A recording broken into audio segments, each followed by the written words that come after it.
शिवसेनेच्या सोबत जाण्याची चर्चा आमच्यात सध्या तरी नाही, पण पाठिंबा द्यावा की नाही याविषयी हायकमांडचा निर्णय आहे असं म्हणत राणेंनी सेनेसोबत जाण्याच्या निर्णयावर थेट बोलायचं टाळलं।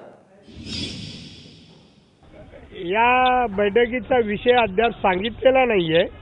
बैठक आहे एवढंच सांगितलं, निवडणुकीच्या निकालानंतरची त्वरित बोलवलेली बैठक आहे। विषय कोणता असेल माहित नाही, हा विषय झाल्यानंतर आहे ना तुमच्या समोर। शिवसेनेने पाठिंबा काँग्रेसचा तर काय मी सांगितलं, सकाळी सांगितलं, काही चॅनलवर म्हणालो, हा विषय आमच्या हायकमांडचा आहे।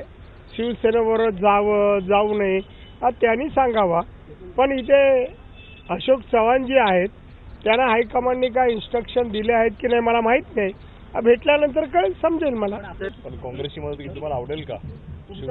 माझ्या आवडीनिवडीचं नाही, वरिष्ठ बोलतील ते मला मान्य आहे। मला आवडेल काय? शिवसेना दुश्मन थोडं आहे, माझी दुश्मन नाही आणि मी राजकारण दुश्मनी मानत नाही।